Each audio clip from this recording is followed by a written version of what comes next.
और महादेव को वहां उपस्थित जाने। फिर बाजू में वो धागा बांध लें जो कि भादों के महीने में लिया था।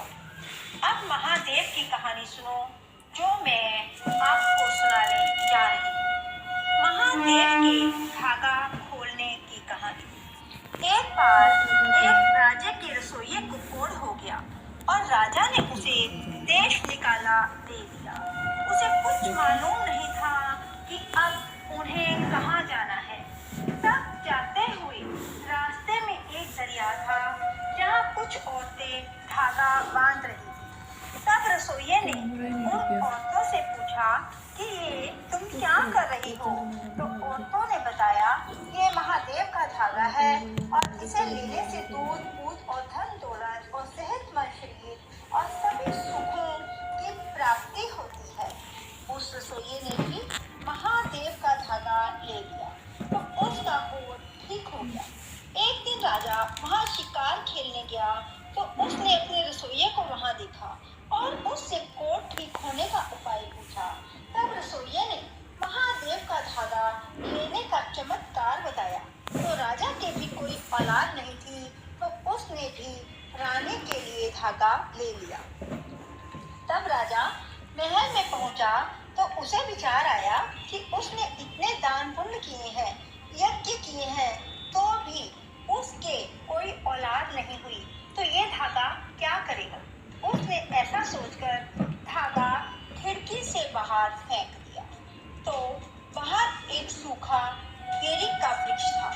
वो धागा बेरी के वृक्ष पर जब गिरा तो बेरी का वृक्ष हरा भरा हो गया। राजा ने उस धागे को वहां से उठा लिया और रानी की कलाई पर बांध दिया। ऐसा करने से महादेव की कृपा से राजा के घर संतान हुई। दिन बीतते गए, बेटा बड़ा हुआ। एक बार रानी ने ज्वार के आटे की रोटी बनाई। बच्चे ने खाने से इनकार कर दिया कि हम ज्वार के आटे की रोटी नहीं खाएंगे। महादेव उनसे नाराज हो गए।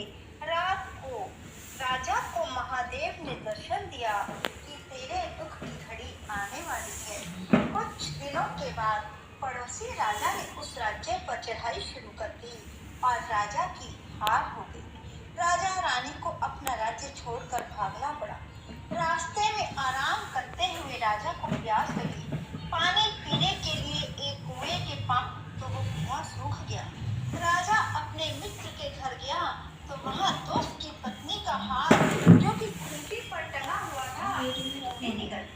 मित्र राजा ने अपने मित्र पर चोरी का इल्जाम लगा दिया। इस तरह जलील होकर राजा रानी फिर अनजानी मंजिल की ओर चल पड़े। राजा ने मछुआरे से भूख मिटाने के लिए मछली मांगी तो भुनी हुई मछली भी पानी में भाग गई। देखो भाग्य का खेल। रानी भूख के मारे बेहोश हो गई। राजा उसे वहीं छोड़कर चला गया। राजा लकड़ियां काट कर अपना गुजारा करने लगा। रानी को जब होश आया तो वह राजे को न देखकर बहुत परेशान हुई और चल पड़ी। उसे एक महात्मा की कुटिया दिखाई दी। महात्मा के पास पहुंची और महात्मा को अपनी आप बीती बताई।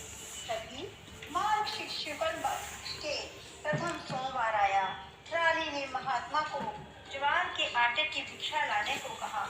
इस तरह उसने श्रद्धा भाव से परिवार मिल जाए महादेव से प्रार्थना की और धागा लिया। राजा के जवाई से जब ज्वार का आटा महात्मा ने मांगा तो उसने पूछा। महात्मा ने कथा सुनाने की इच्छा प्रकट की। रानी ने कथा सुनाई तो राजा ने अपनी रानी को पहचान लिया और उन्होंने अपने पुराने राज्य की ओर जाने का इरादा किया। रानी ने धर्म पिता से आज्ञा मांगी। महात्मा ने धान के कुछ दाने और चारों दिशाओं की ओर छिड़क के महादेव से अपना भाग मांगने के लिए कहा। रानी ने ऐसा ही किया और अपने राज्य की ओर प्रस्थान किया।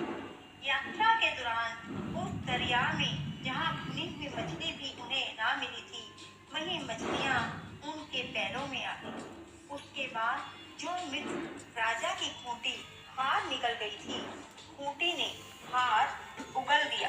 पूछने पर रानी ने बताया कि मुझसे नाराज थे, इसी वजह से ऐसा हुआ।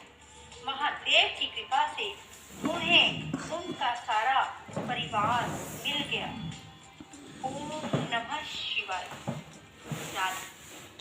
ओम नमो शिवाय। ओम नमो शिवाय।